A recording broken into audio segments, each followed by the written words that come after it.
We begin today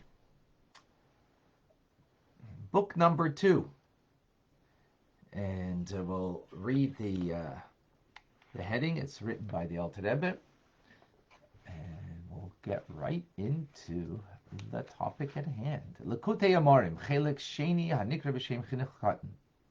Likutei Amarim, in his humility, the Alter Rebbe calls it a compilation of teachings. He's just compiling a bunch of teachings.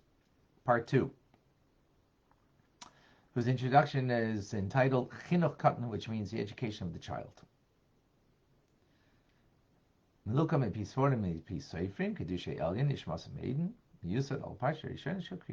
So it's compiled from sacred books. Those sacred books refer to the Maharal and the Shalah HaKodesh, and teachers from heavenly saintliness whose souls are in Eden, which refer to the Baal Shem Tov and the Mezritcher Magid. And it's based on, the first book was based on one verse. This is based on a whole paragraph. Oh my gosh. The Shema, the first paragraph of the Shema. It is based on. And that's what our teachings, these 12 chapters, as is known as Shar Yichud Ve'emunah, the gate of unity and faith. What is our faith? What does it mean that we understand about God as creator, Koyal Chapayel Benifal, the power of creator within creation? How do we understand that? How do we understand that the unity of God within creation? So we begin. This is the introductory. It's not even chapter 1. It's just the Chinuch Katan again. As he calls it, the education of the child. Child over here is, so be it that we be that child. So he quotes in the to begin from Mishlei, Ecclesiastics, from Mishlei is Proverbs. I'm sorry, Proverbs. From King Solomon. It says, Chanech lenara pidarka ki gam ki yaskin lo yasu mimeno. Educate a child according to their way. Even when they grow old, they will not depart from it. Not a simple meaning, educate a child according to their ways. So like Maimonides says, the Alter Rebbe doesn't say any of this here, I'm just giving some context. A child, when they're little and you want to educate them with Torah teachings, give them some prize, like, some goodies, like Nazi says, and other goodies. And then when they grow older, they need things that are of, value beyond that, until they ultimately can do it for its own sake. But then this is that simple thing. The Alter Rebbe takes us further, and he says, he's very exacting in the terms, educate according to a child to their ways, which means that it's not perfectly truth, because it's according to their way, but not the path of ultimate truth, in order that they don't depart from it when they grow older. Well, maybe they should depart from it if it's not the path of truth then, right? Being very exacting on the terms. We'll see where the Alter Rebbe takes us later. So, maybe they should depart from what they were taught in their youth, based on what that says. So, it continues and says, it's well known, it's something we learned in the first part of Tanya, that the fear of God brings us to refrain from doing prohibitions, the 365 prohibitions in the Torah. Right? That's what fear does. It makes us refrain from certain things. The love of God, on the other hand, brings us to do for God the 248 positive commandments, as we've explained. So when it comes to this idea of love of God, the verse says, Asher anechi mitzavcha la'aseh. It says in Deuteronomy, in Devarim, in Parshas Eikev, that God says, which I command you to do, to love God. Now, what is to do got to do with the love of God? That's a feeling in the heart. A feeling in the heart is a feeling. Action is action. How do we You can't command someone to have a feeling, either to do the feeling. No, you have a feeling. So what does it mean to command over here? So the Alter Rebbe explains there are two types of love. The first type of love is the fact that we have a soul that's truly a part of God, and all you need to do is reveal that love. That's truly a part of us. However, that's not very easy. Why? It's because we have a body, an animal soul that has a different agenda, doesn't allow that love of our soul to be truly revealed.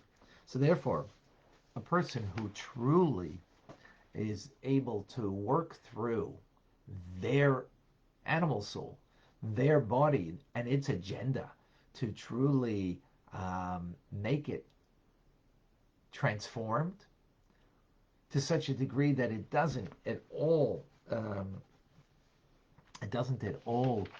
negate, or it doesn't at all cover over the soul's inherent true love of God.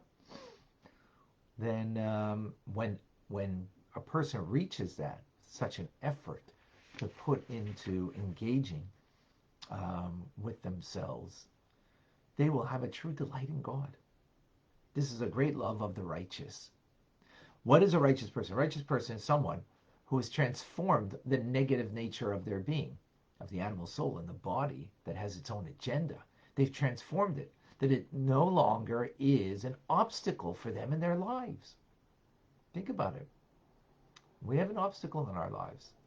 We have a soul that desires one thing, attachment to God, and then we have a body that desires its own self-centered, self-directed MO.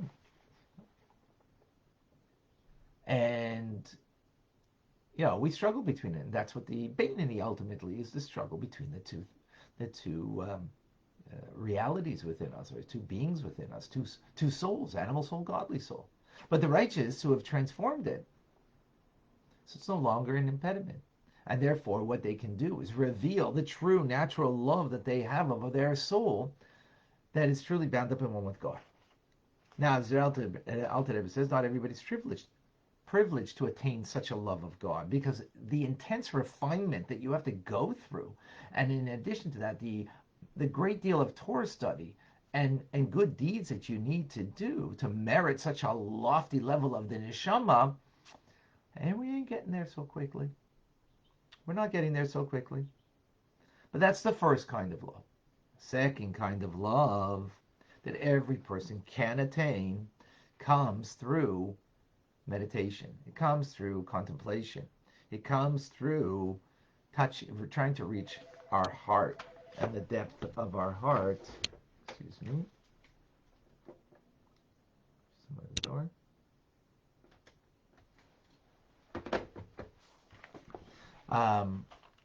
The depths of the heart.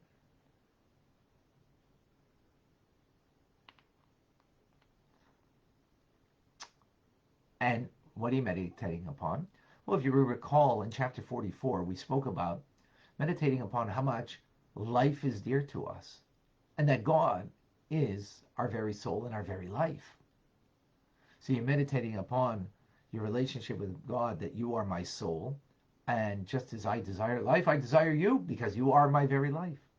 That's one meditation. Another meditation, that was chapters 46 through 49. We recall a reciprocal love.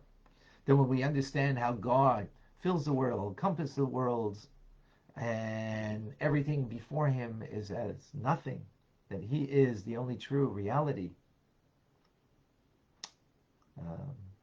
Sorry, just a deliberate comment. He is the only true reality. Yet he puts aside all of creation, in order to have a relationship with us. And he takes us out of the dunghill, if you recall, that we sit in.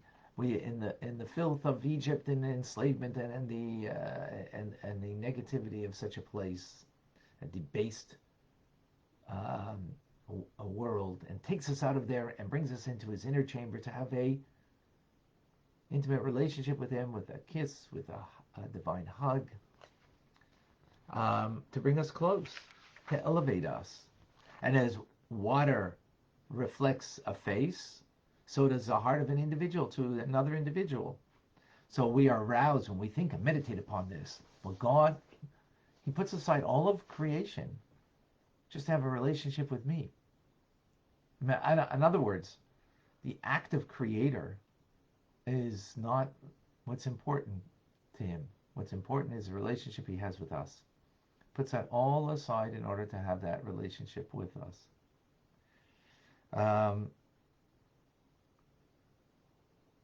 That should produce a love. That we should have an intense love for Him and to cleave to Him.